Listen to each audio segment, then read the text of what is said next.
everyone, and thank you so much for joining this webinar organized by Sample Assignment. Our services specialize in providing one-on-one sessions with experts, resume writing help in IELTS exam preparation, and LinkedIn profile optimization. This webinar has specifically been designed to help our students understand how SOPs are written. And this will be presented by our senior experts, Mr. Dheeraj Gambhir and Mr. Siddharth Sagar. We thank you for joining us.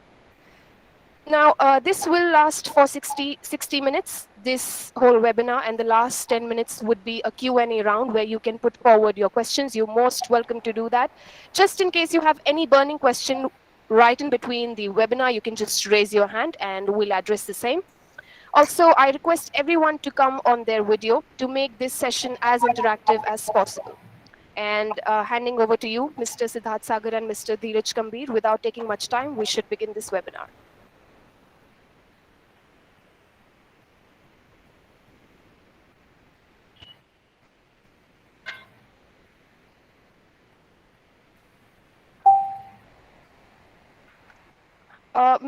Mr. Gambhir, I would request you to please unmute yourself. Thank you, sir. Good morning, everyone. My name is Dheeraj.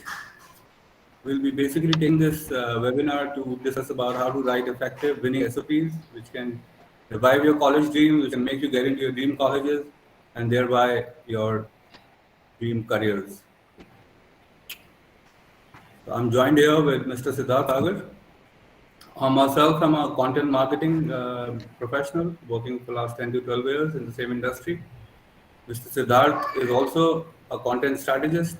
We've been helping and guiding students for the last 3 years in writing SOPs for varied colleges in Canada, England, Australia, USA, some of the Ivy League colleges, helping them out with scholarship essays. And we would like to share some of our learning with you that we have acquired in the last 3 years. Right. So how do you write a winning SOP remains a very, very subjective question. Students often ask that why, since I'm submitting all education certificates, I'm submitting my CV, what is the need of an SOP? We're going to be discussing that what exactly is the need of an SOP, why universities ask for a separate document known as statement of purpose. What is the rationale behind this? What is the objective behind this? Right. So over to Siddharth Sagar. He will be going through some of the crucial points, some of the by book methods of what universities look for in an SOP, what kind of content should go into an SOP, and what is the basic structure of an SOP. So this is something that Siddharth Sagar will go through, and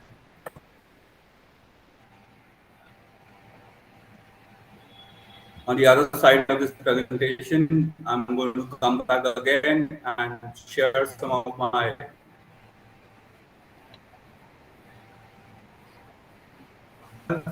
and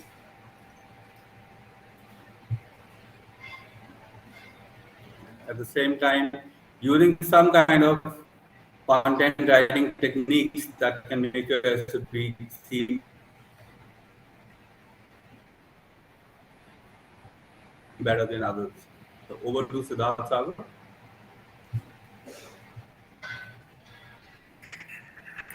All right. Thank you, Mr. Gambhir. Hi, everyone. So I'm going to take you through module 1, which will cover the very basics and the fundamentals of writing an SOP.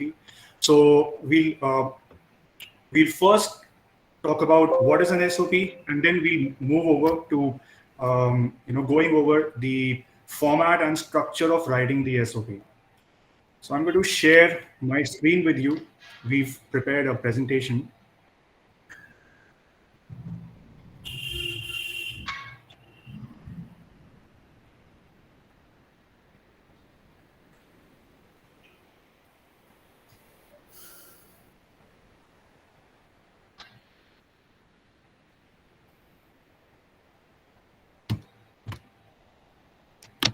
Okay.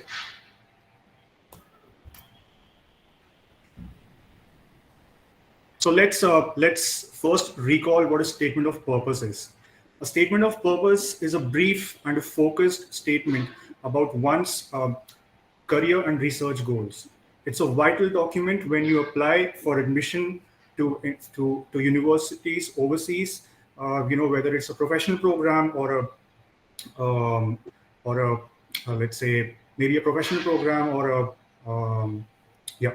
So so often the SOP is also used to address the capabilities of the student with respect to a couple of things. So these elements, they comprise of the critical thinking abilities, the analytical abilities, the interests, and the aims of the student.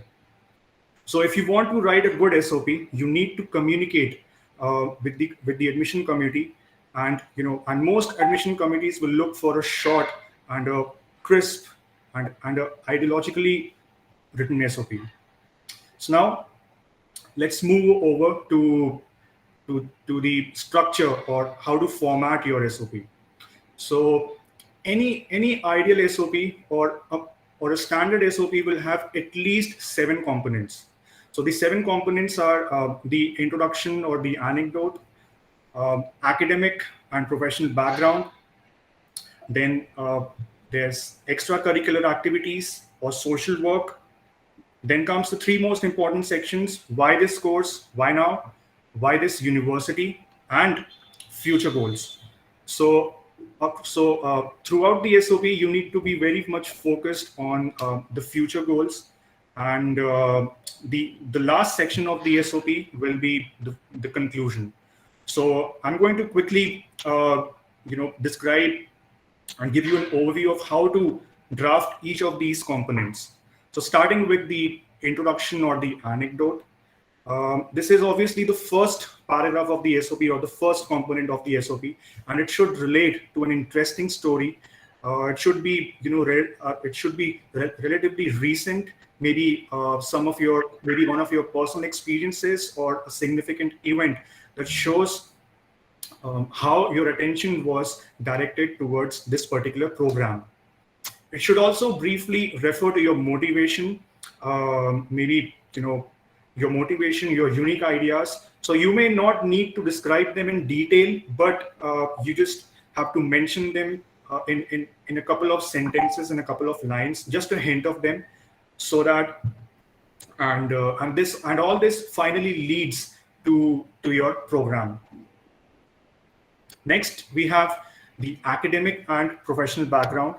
So the academic and professional background will have up to 3 paragraphs. You can also stretch them up to 5 paragraphs depending on your academic stint and professional stint.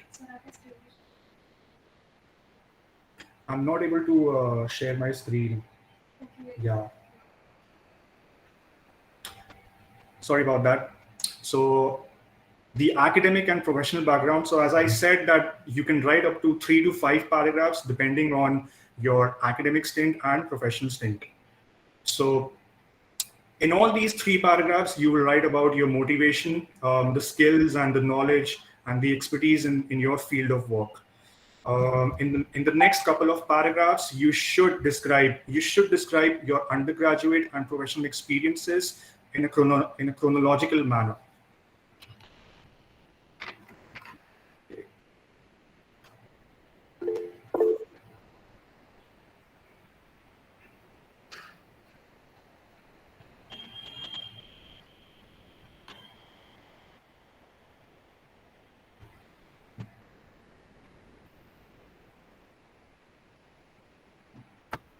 There we are. Right. Okay. So we're on the third point. All the practical experiences in the field should be described in detail, emphasizing your role, your contribution, and your contribution to the research, to the projects, to the internship, and your work experience. In all these 3 paragraphs, you can also mention your some of the seminars or conferences, workshops, publications, and other examples of academic work that you have participated in, and you can describe them in in a couple of sentences. It would also be helpful if you focused on how you solved the problems. Now, this section is a part of the work experience. So it would be helpful, if you could focus on how you solved the problems, what challenges you faced, and what efforts you made while during the exposure you gained. And lastly, all these three paragraphs, or the academic and professional background, this narration should ultimately trace how your interest developed in your chosen field or program.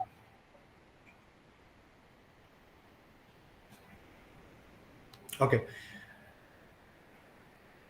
Once you complete the academic and professional section, you move over to writing the extracurricular activities and social work. So this is an additional information. The reason why this is additional, because this is something that you have completed apart from your academic achievements. These are your non-academic achievements. Right. Now, the extracurricular and the social work section have to be only mentioned if they are remarkable and relevant. So when you're writing this particular section, you should also show how these activities have impacted your overall personality and the skills that you have developed during those experiences. You may also mention how your previous skills and the personality you have developed, how will this help you in the future or at the university. So I'll give you a quick example.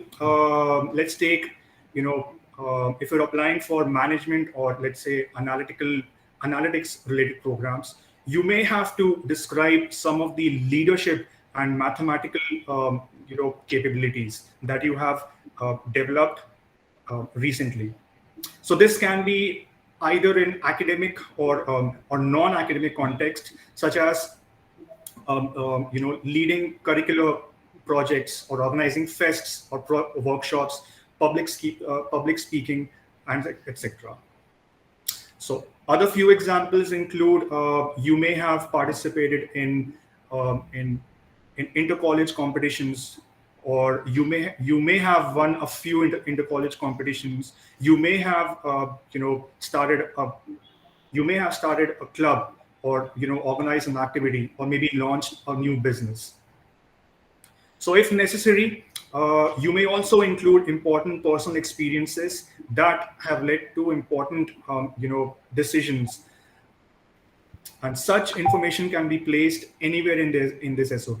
So now this particular section, the extracurricular activities and the social work, you may include this after writing your academic and professional background, or after the future goals. Moving on, we have why this course, why now? So in this particular section, you need to specifically mention about what you wish to study along with your interested topic areas within the field. So you can also specifically mention the research areas that you wish to indulge into, and the skills that you will acquire through the program. This paragraph should also say why you feel that now is the most ideal time to pursue your chosen course. So whichever course you have chosen, whether it is the bachelor's course or the postgraduate course, you need to specifically mention why this is the ideal time to pursue and complete this particular program. And last but not least, you may, in one or two sentences, you may write why not earlier and why not later. Okay. Why this university? So no matter which university you have chosen, you have to go through the university website, especially the first page or the home page. You may also go through some of the student testimonials. You may also go through the faculty and any additional information such as universities collaboration with industries, or there's bottom of the pyramid projects, capstone projects, etc., etc. Now, when writing this section, you have to be very specific. You have to mention um, only the most compelling reasons for choosing this particular university.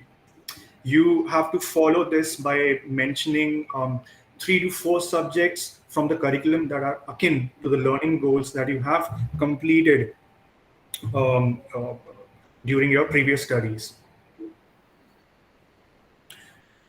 You can also mention the names of maybe 1 or 2 professors which are currently teaching at the university, and why do you want to learn from them? Why do you want to study this course from them? You may also have to talk about the ongoing projects, the research projects, or the labs, clubs, or the internships that the university offers, and how will all these help you in the future. So, for each of these points, projects, research groups, labs, clubs, internship, campus activities, you have to substantiate with maybe 1 or 2 sentences, uh, writing about how these will help you in the future.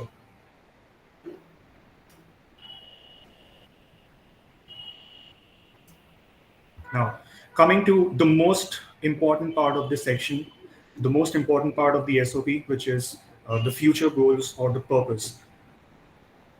So, it would help you if you describe what you wish to do with the degree. So, this section will include two components. The first is the short-term goal, and the second is the long-term goals. So the short-term goals are your career goals, which you will accomplish 3 to 5 years after completing this program. You can also mention the names of a few companies where you wish to work at. Along with mentioning the names of the companies, you can also mention the designation and describe the scope of work.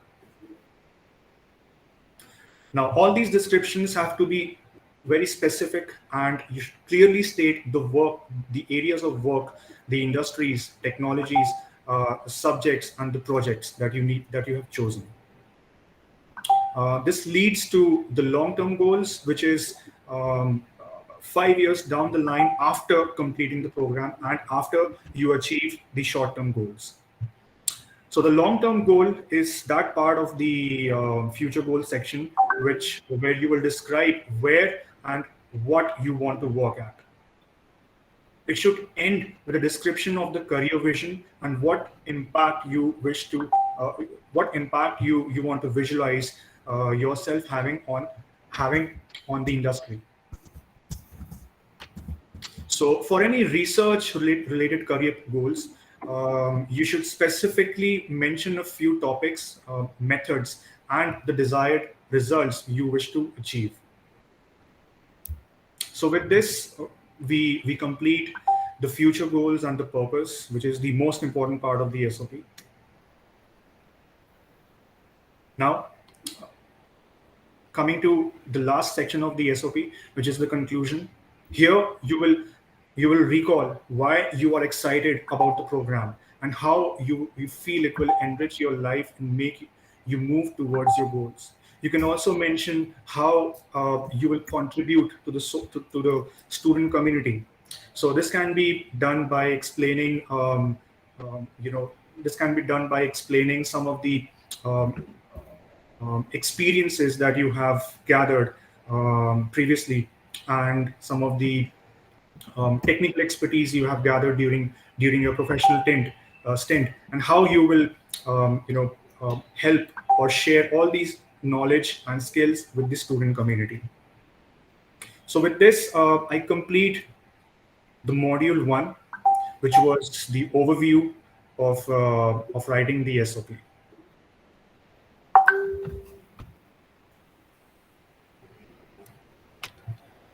Handing over to you, Mr. Dheeraj.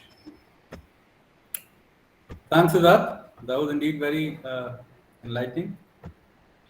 So, anyone, any questions, any queries thus far?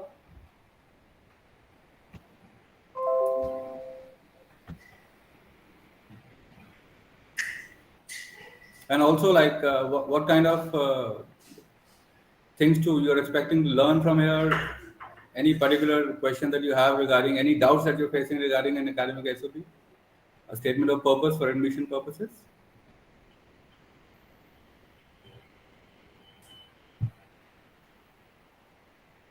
Right. So we'll move on with the module, right?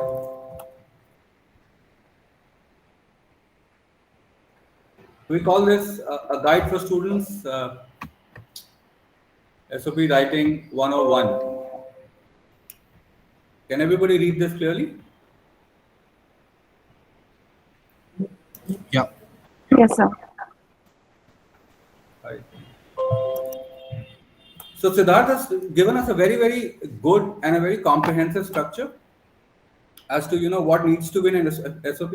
We are going to talk about some of the methods that we use while writing an SOP. How has SOP evolved over the time? What are admission committee looking for with respect to your contributions, your potential contributions to the university, and how fairly can you perform as a student in that particular setting?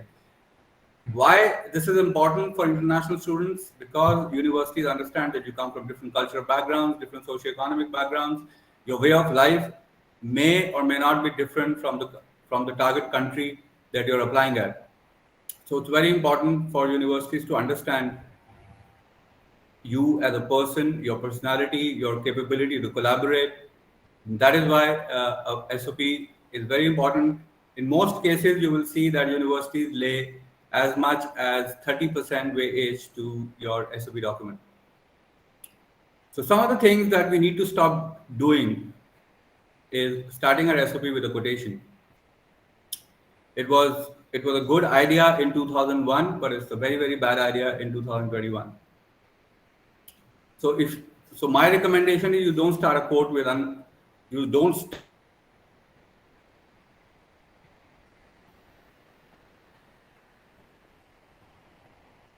start your SOP with a quote unless and until you have solid recommendation come from that person is related. Am I audible to everyone? Yes. All right. So moving on, most of the students that we guide, most of the students that we talk to, applying for multiple courses like computer science and data science are very popular as of today. Humanities, international politics, and so on. A very common query that we receive is why does an admission committee need a statement of purpose? You have to understand the objective of statement of purpose. You have to understand that in spite of you giving all the documents, all the information, and filling out multiple forms in your admission docket, how exactly is SOP different from the documents? And if in case you're giving all the information in a very comprehensive documented docket, then what is the need of writing an SOP? And why so much weight is given to that?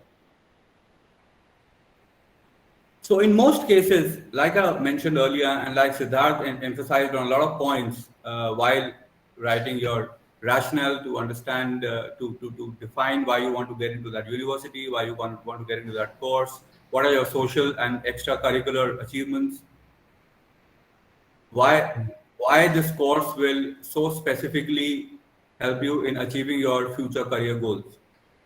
So in most cases, we feel that students are often emphasizing a lot on why me?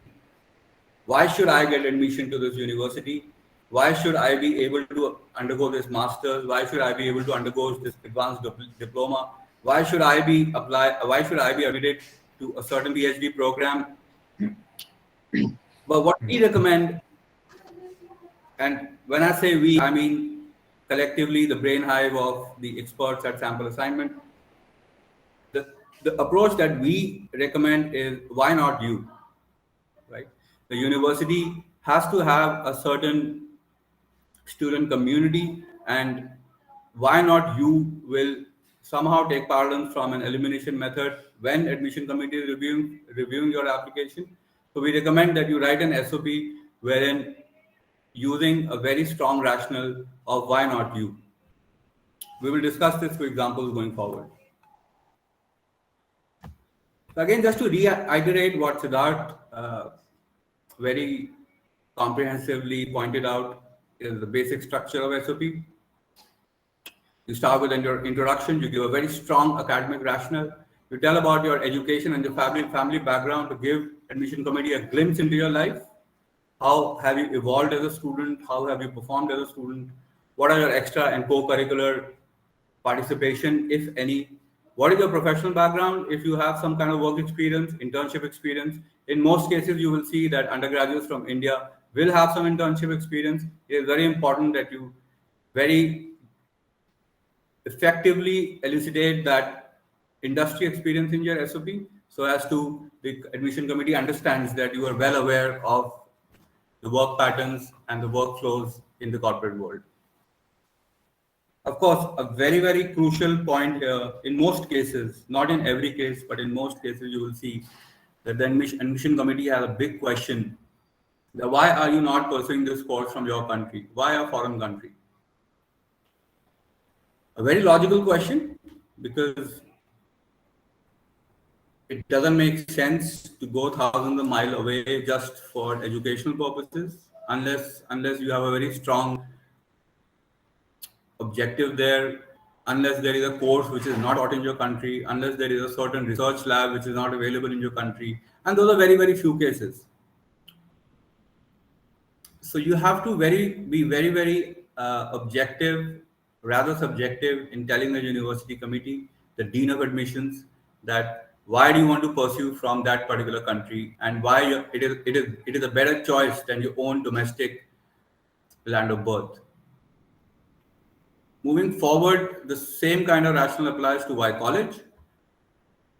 Why do you want to get into that university? There are thousands of universities, a few hundred in your own country, a few hundred more in the country that you have chosen, and elsewhere. So in most cases, you will see that starting active communication with college faculty, student groups will help you. This communication needs to be started prior to your admission process.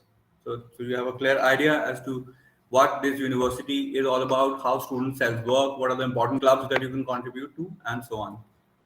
And of course, the major two issues in an SOP remain that why course and what are your future goals. The why course meaning that how this particular course will complement your existing education, right? And if in case that course is not complementing your existing education, why do you want to diversify your education?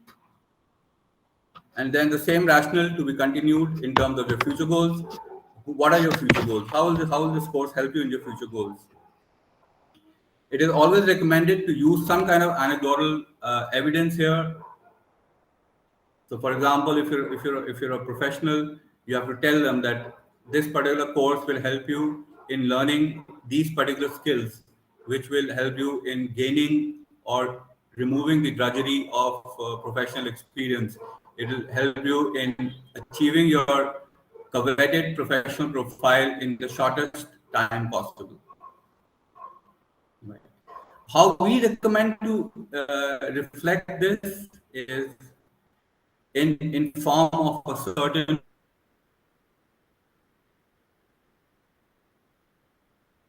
genuine storyline where you disown the emotion, right? So why we emphasize on, I would like to kind of talk about this in a detail, that why we say that disown the emotion. So it is important that we talk about very practical thing with quantified data, and at the same time don't show that, you know, we are just a lofty, passion-driven scholar, right? So instead of emotion, you need to describe your intent, your diligence, and at the same time your motivation to study that course. How do you do that? You are somewhere between 20 and 25, maybe even older. If you are so passionate about becoming a data scientist, if you're so passionate about becoming a political analyst, if you're so passionate about and so driven to actually become a business leader or project manager, what have you done in the last 25 years? That remains to be the most important question here, right? So that is why we say that is own the emotion and present your motivation, your objective with facts, names, places, things that can actually testify to the work that you've done till now, testify to the motivation that you have, and of course with a valid proof of concept. Is everybody clear what I'm really trying to kind of specify here?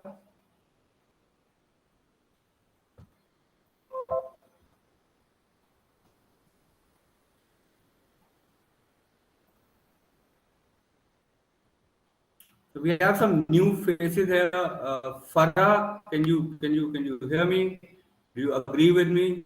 Is there anything that you would like to ask?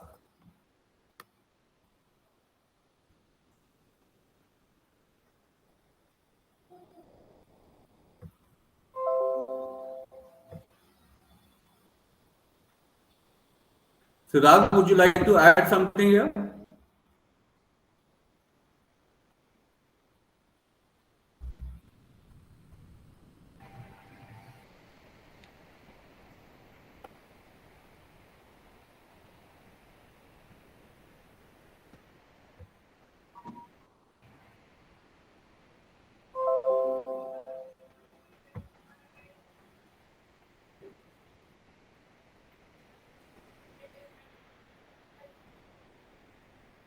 Also, you All right. can continue.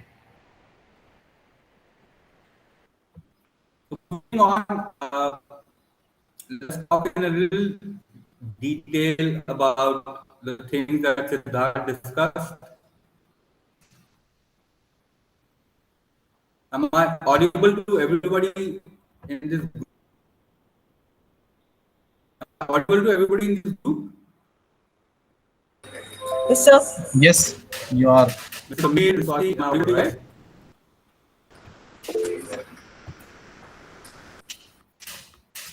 All right. So moving forward, let's talk in a big detail about what Siddharth discussed. What exactly should be the plot of the story that you're writing as a statement of purpose? How do you reflect your entire life learning, your movements, little things that you did to explore your passion, and so on? Some of the questions that you need to answer while doing so. Why do you want to pursue higher studies? How exactly will these higher studies affect you? A very important point here while discussing international education is that we need to understand that most of the universities that you'll be applying to are basically research-based universities, very different from liberal education, very different from the kind of pedagogy that you experience in India. So you need to be aware of that particular method of education system that is run in these countries, and therefore give your rational and objective justifying that. So what are your research objectives? In what particular subdomain you want to excel? These are things that will leave a mark on the admission committee. Of course, why do you want to study this course? How much and what kind of experience you have in your field? How does your experience fit into your choice of field or the lab you want to work in? Most importantly, how will you add value to the campus? Universities are looking for collaborative, cordial people with good sense of academic diligence, right? People who can create value for the university. That's how university rankings improve. What is a university? University is a collective of students. A reputation of university depends on the students. How students fare in and outside of the classroom is something what defines the ranking and the future of the university. So it's very important that is the job of the admission committee to ensure that a very progressive pool of students join university every year. University gives them a fair playing ground with all the infrastructure, all the educational resources at hand, and university expects you to add value to their academic legacy, to add some kind of value to the overall reputation of the university. So how are you going to do that? How are you collaborative? This is where, so when we talk about social, extracurricular, voluntary work, internships, so you need to be very clear while mentioning these particular skills about the life skills that you have learned while during these endeavors, right? Just to show that how collaborative you are. If you have started clubs in your previous education, if you have participated in cultural events, you have to be a bit specific about including the year, names, dates, how many people attended, what exactly was your contribution. If you were setting a certain agenda, how did you do that? If you were setting a certain if you were running a certain event, what are the things that you managed, what are the challenges that you faced? So these kind of content within your statement of purpose will give a very clear idea to admission committee that how exactly will you fit in into the campus. So the keyword here is how exactly will you fit in into the campus, considering that you come from a different culture, different country, different way of life. So how exactly will you fit into this campus?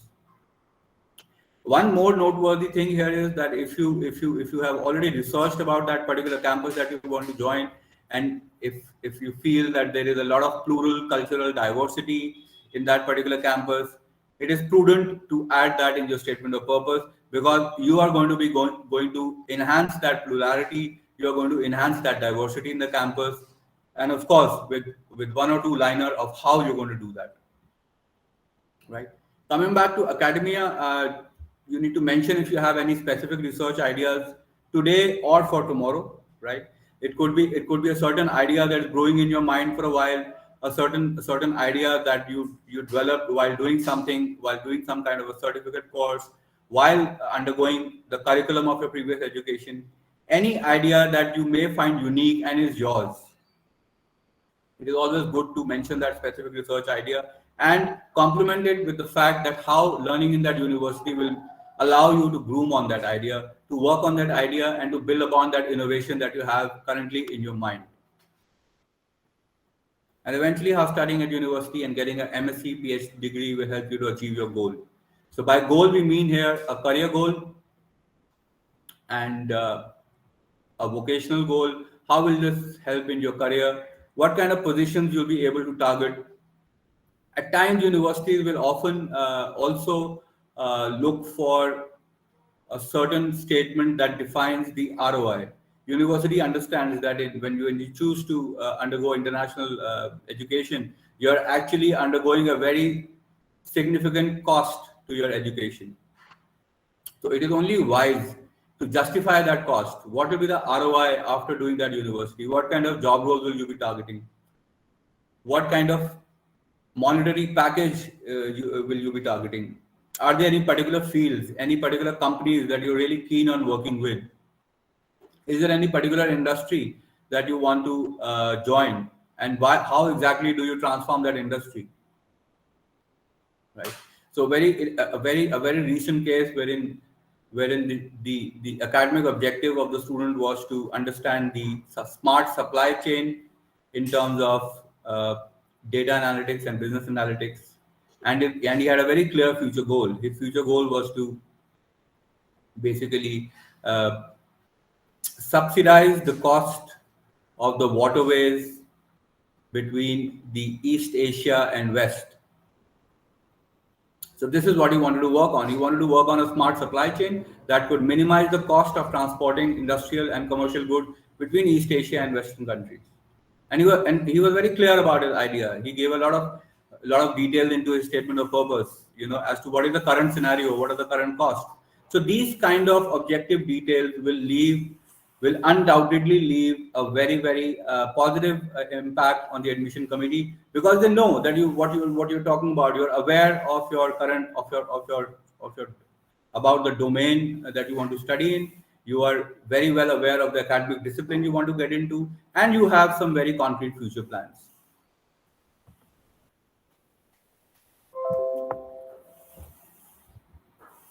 Right, so we'll talk about some of the methods methods that can make your SOP stand out, make it a winning SOP. It all comes down to writing skills. It all comes down to sentence construction skills, your competence with the language, the grammar, and the central core language here being English. So all the experts at sample assignment, and we undergo regular training regarding this. We use so in a scenario, like I would like everybody to visualize a scenario wherein if you were part of the admission committee, let's say at UT Texas, let's say at some university in Victoria, Sydney, as part of the admission committee, as dean of the admission committee, as advisor of the admission committee, you will be receiving close to a few thousand applications per semester, per admission season. From what I understand is that most of these international universities have 2 to 3 intakes annually, starting from fall to spring to winter intake. These may differ from university to university, country to country. So it's exactly similar to when you apply for jobs. The HR receives an X amount of CVs, and similarly, the admission committee receives thousands and thousands of applications. How do you make it stand out? If you're applying to America and Europe, then in most cases in most universities you will see where the scope of application is very high.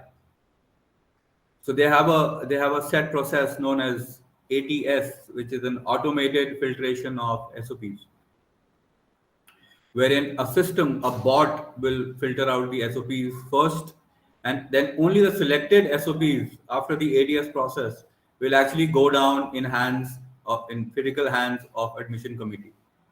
Right.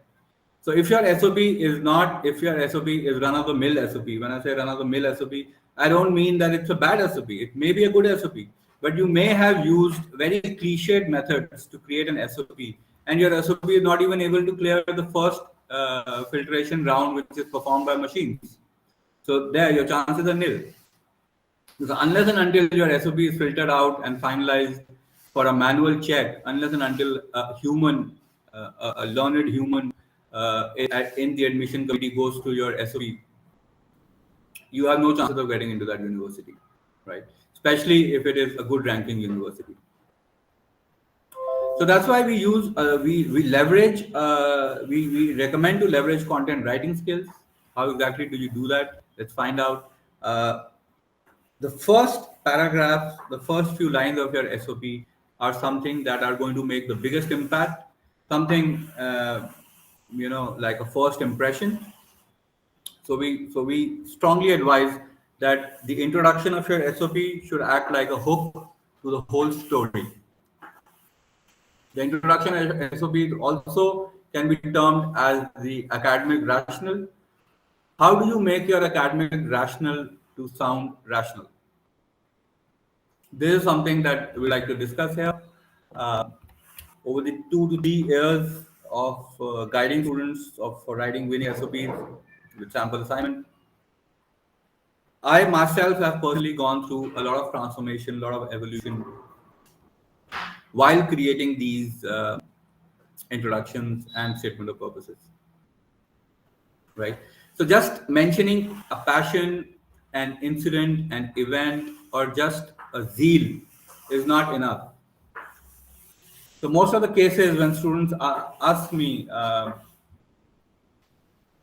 or maybe try to define the reason for learning that particular course, I have one answer for them that wanting does not get.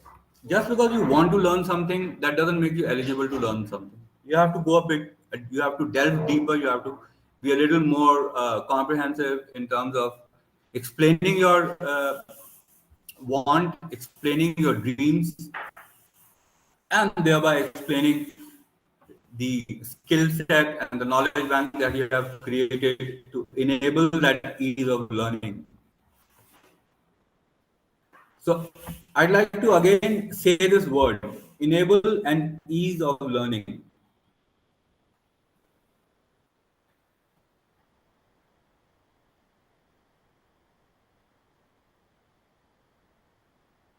Does anybody have any questions regarding this particular phrase, the ease of learning? It's very important that you reflect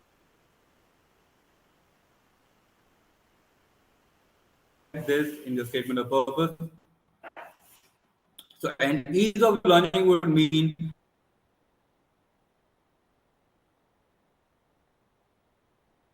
that you are well equipped to keep up with the course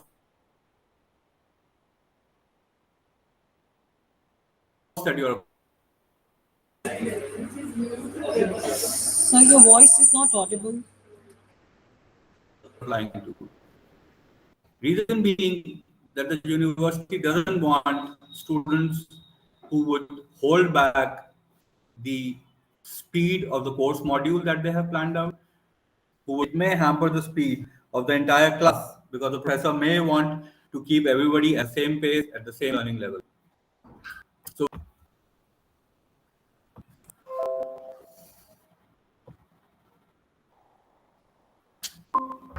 right, do you guys hear me now?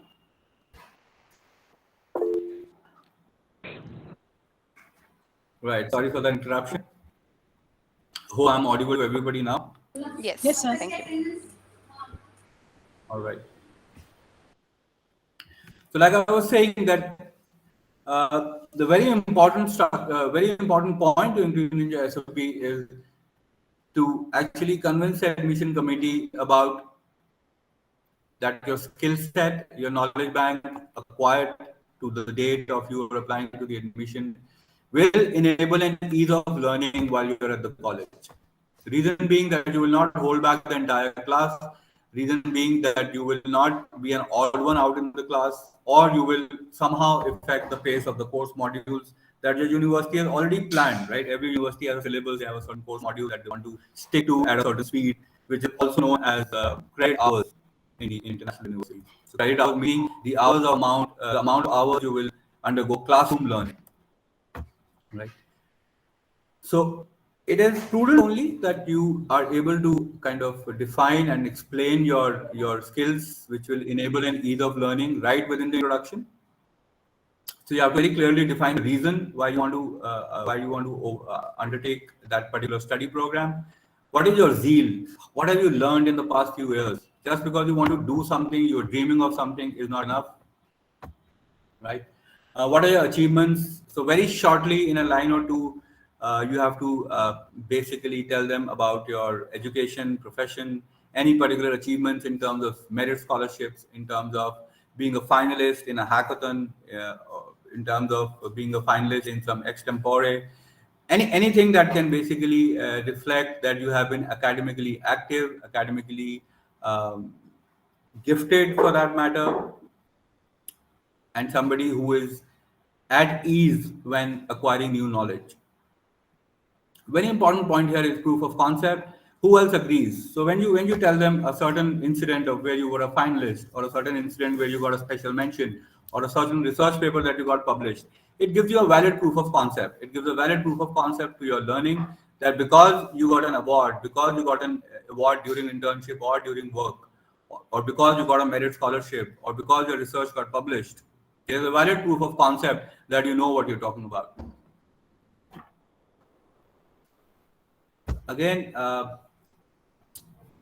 it's almost the statement of purpose is a 30% of your experience, of your evolution as a scholar, of your evolution as a person, who you are really, what are your ethical methods to learn new knowledge during school, during college, during undergraduate, and then complement your rationale with solid facts, names, places, things, dates, so that they have a visualization of what you're talking about.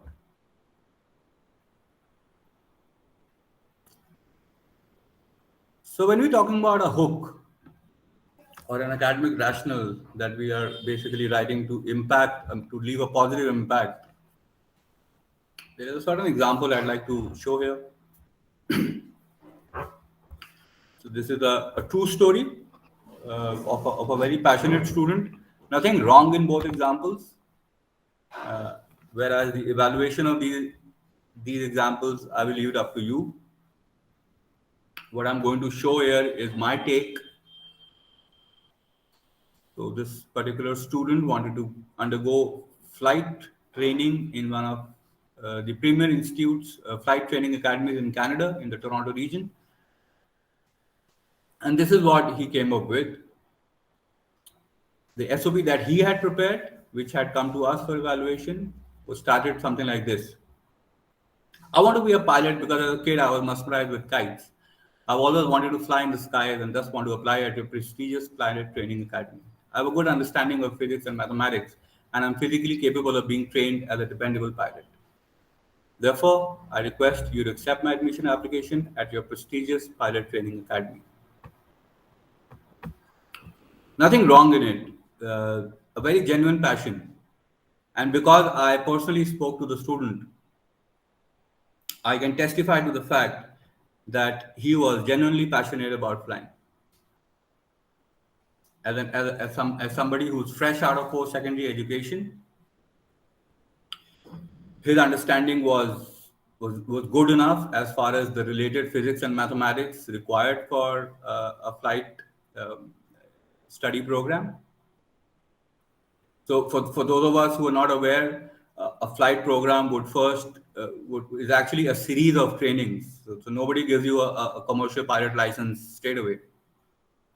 So you get a trainee license, and then you go through then you undergo some more few hours of on-flight experience, and then eventually after a lot of training and different kind of licenses, you are eventually certified and licensed as a commercial or non-civil pilot license. In both cases, you have to undergo pretty prolonged training of in-flight experience. So, like I said, true story. The scholar was very much passionate about everything that he was talking about. But like I said, the core skill here is writing. You may be very good with physics. You may be very good with your management concepts, your humanities concepts, any kind of engineering concepts, mechanical, civil, architecture. You could be one of the best operators of software tools. You could be one of the best coders in the world. That does not determine the fact that you're also a good writer. Writing is a different skill. So that is why writers at sample assignment do help these hundreds of students every year with their core competence, which is writing in English language. So this is what we suggested him. We suggested him a certain intro that he agreed on representing. And just for everybody's information, his application was accepted. So this was our intro, that people in my circle of acquaintance will readily testify for my passion for flying. Even as a kid, I was utterly enchanted about the idea of gliding on top of the world whilst collecting scale models of famous flight machines, my prized possession being a vintage Watt F4U Corsair model. The innate ambition took an academic turn with ample encouragement from a lettered father, and I have since accrued rudimentary understanding of flight sciences. With age, I have understood the crucial responsibility of being a commercial airlines pilot, and I have ensured that my physical strength complements my life goal. Therefore, with parents, I want to gain flying expertise at your much acclaimed universities owing to your enviable reputation as a top pilot training academy in North America. Right. So this is just one example. We do this multiple times every single day, you know. So we have people who want to learn robotics because they got some kind of robot as a gift when they were 9 years old. We got people who want to become a pilot because they're fascinated by kites. We get, I mean, it's uncanny, but we do get students who want to learn international politics because their father is a politician, and so on. Universities are looking something very, very different in terms of, so I like to call it atypical objective, atypical rationale, something which is not so simplistic So, you know, just because your father is politician doesn't give you a right to study international politics at the top university in the world. You have to describe it, that, you know, how exactly will you learn there, what exactly are you going to do with that education there, and so on. Right. So this is just one of the examples that we have used as to how we treat introductions. At the same time, our major emphasis remains on quantifying your statements. I can write anything on a piece of paper. Nobody is holding my hands. I can probably research and write about a theorem on tachyons, you know, copy pasting formulas of the internet, and telling them maybe that I'm the one who's going to prove the theory of Einstein wrong. Nobody's stopping you. That's the kind of flight a writer has. That's the kind of liberty a writer has. But this is an academic document. You need to understand that every single piece of knowledge that you share, every single piece of claim that you make in your SOP needs to be quantified. Solid facts, names, places, things, and dates. I'd just like to cut in between. Mr. Gambhir, we're very grateful that you've taken your precious time out for this session. Just that the webinar is reaching towards its end, and it'd be great if we can just keep the last 3 minutes of this session as a Q&A round. And if anyone has any query, absolutely, we'll be very grateful if you could, you know, address the same. If any one of our participants has any question. All right. So I was under the impression that we have additional 10 minutes for Q&A. So what I'll do is I'll just quickly go through the slides without much of explanation, and then we can start the Q&A. All right. No worries. Right. So we recommend that you quantify your statements with facts. We will be sharing this file with you so that you can actually go through the entire file, and, you know, always you can come back to us with questions. Why SOP is important? Why do you need to sell yourself?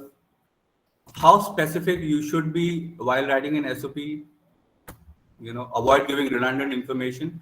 And finally, we recommend that evaluation, re-evaluation, third opinions, additional opinions through friends, peers, mentors is very important. And of course, multiple proofreadings.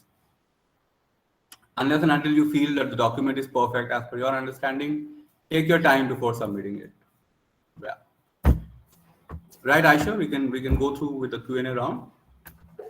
Penny?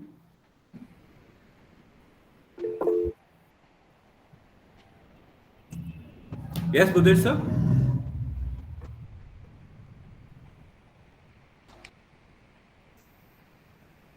Mr. Buddhesh, would you like to put forward any question? Yes, here's my question. Thank you. So I like to ask, and I'm presuming that universities do not give a reason or a feedback if the SOP is not well written. So as a student, where can I go to get a review on my SOP, because there's no formal training per se available for SOP writing. So where must I go to get a review, or how can I be sure that my SOP that I've prepared for the admission is good enough to be accepted? How can I be sure as a student is what I like to know. Right. So it's true that universities often don't give a detailed, reason of why your application was rejected. And most universities follow that particular process. That is why we have gone through this entire, module 1 and module 2 for students to be able to understand what exactly they should be writing in an SOP, right? So the only chance that you have of making this a success is to ensuring that you have followed the university guidelines, if any. Most of the universities will give you guidelines. Some of the universities are even expecting video statement of purposes now, which we also help out students with.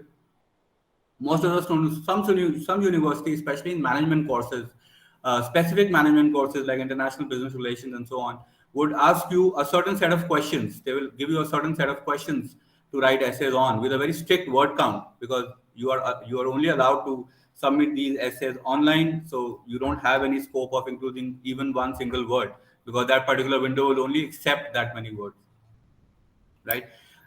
Before you submit the SOP, we highly recommend that you get it evaluated from an experienced mentor, such as sample assignment or anybody else that you trust, so Yes, that sir. you are, yeah. Yeah, I have a question. Obviously, we can tell about the academic and professional qualification of ours, but the SOP that we are sending into a particular country, the thought process of the interviewers are also developed according to the culture of that country. So we have not been there. So how to match our SOPs in accordance with the thought process of the person about, I mean, where the country we have not gone, we ourselves don't know. So how to convince them that, yes, we are, eligible to survive in this kind of a culture. Yeah. Right. So I'd like to answer this question in two parts. Let me first just conclude with Buddhist sir's query, which is the only foolproof way. I wouldn't say foolproof, the best possible, but the best available method to you before you submit an SOP and to ensure that your SOP is effective, a winning SOP, is to get it evaluated from an experienced person, mentor, peer, or somebody, or a trusted academic pool like sample assignment, because universities will not give you a detailed rationale of why your application was rejected. Right. So, Lisa, I'd like to answer your question in two parts. So, firstly, Sure, sir. education doesn't have a religion, culture, citizenship. 1+1 = 2 in India, 1+1 = 2 in America, and so on. Even with higher education, it's evidence-based learning.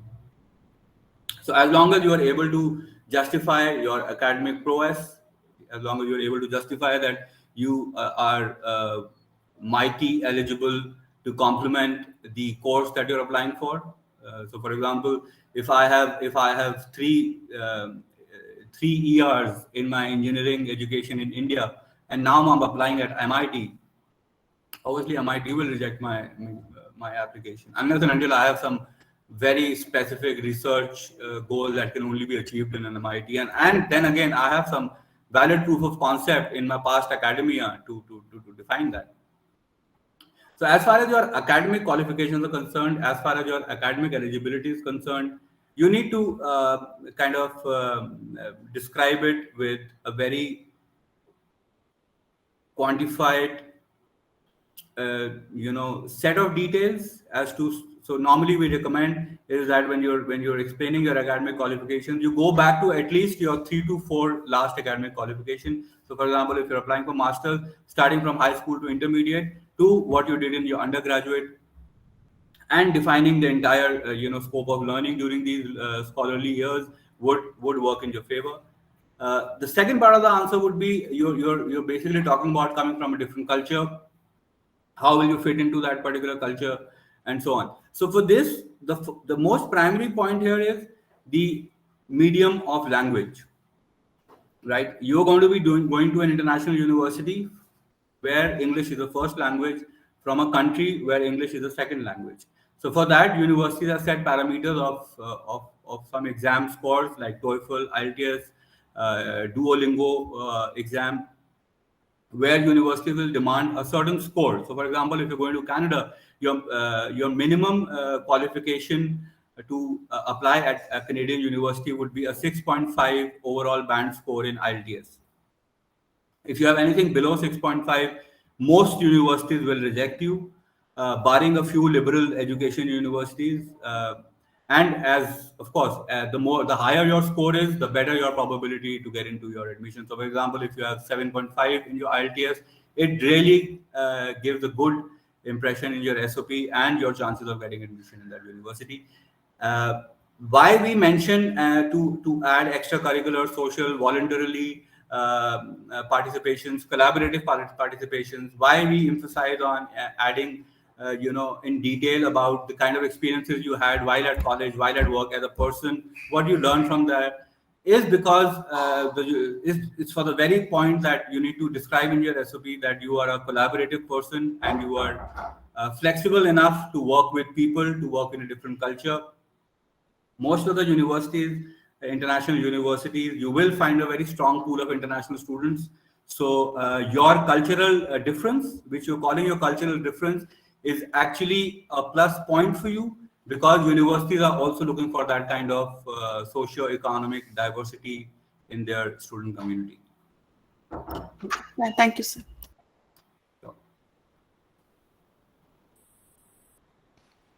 Any queries from anybody else? Any questions?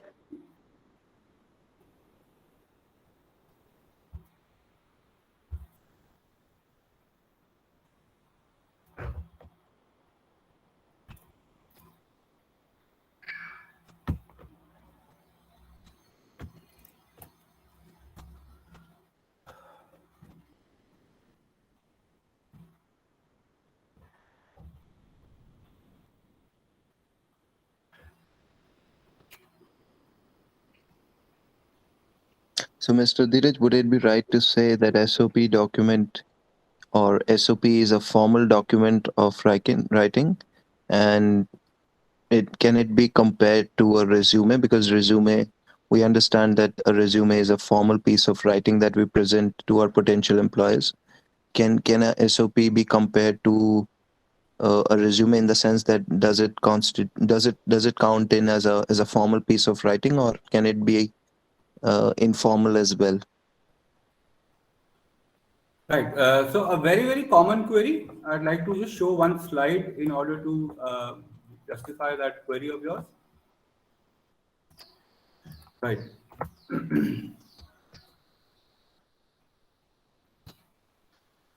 So why SOP is so important? I mentioned this earlier also, that we are giving CVs, academic certificates, right from middle school to undergraduate. All education certificates are there. All work experience certificates are there. Our resume is part of the admission docket, even if you don't have any experience. So in Europe, you will see that universities ask for something known as Europass CV. In Canada and Australia, you will find that they ask you for undergraduate CV, which is similar to Europass CV, because you don't have any professional experience, you only have internship experience. So let us understand it from an HR point of view, because now you have created an analogy of resume versus SOP, right? So assume that you are a hiring manager. You have advertised openings and mentioned the minimum requirements to be qualified for the submissions. You know that if someone meets the minimum requirements, you can always teach him or the required skills for accomplishing all the tasks of your upcoming projects. Once all the prospective students submitted their applications, you could probably select the top 10 candidates by just going through their academic performance, previous work experience, skills, etc. But you decide to talk to them in front, face to face, in form of an interview, right? So this is exactly the purpose that SOP solves. So it is equivalent to a face-to-face interview that you have to undergo after submitting a resume. So your resume is basically just a chronological document of your education, your curricular, extracurricular, sports, and your professional work experience. In a two-page document, you can maximum give out some bullet points describing your technical practice, describing your, the KRAs, KPIs that you have actually undergone, and so on. SOP is very different from that. In fact, we highly recommend that you do not repeat things that you have already kind of mentioned in your CV. SOP is more of a reflection of your personality as a scholar, your evolution that you have undergone over the last 20 years of your education, and a very, very clear definition of what you want to do in the next 10 years of your life. So essentially, this is what SOP should do, with a very effective, genuine, real, true storyline, without any lofty ideas, without any overcommitted statements, wherein what you have done in the last 20 years and where do you see yourself in 10 years. So very different from resume as far as that is concerned. So Thank you, resume Mr. and Dheeraj. SOP are completely exactly opposite of each other. Yes, thank you so much. Thank you so much for this highly informative session by Mr. Dheeraj Gambhir and by Mr. Siddharth Sagar. We're very grateful. If any one of you would like a one-on-one session with our experts, you can book one. Just simply visit our website, www.sampleassignment.com, or write to us on info@sampleassignment.com. Thank you everyone who joined, and I hope you have a great one ahead. Thank you so much.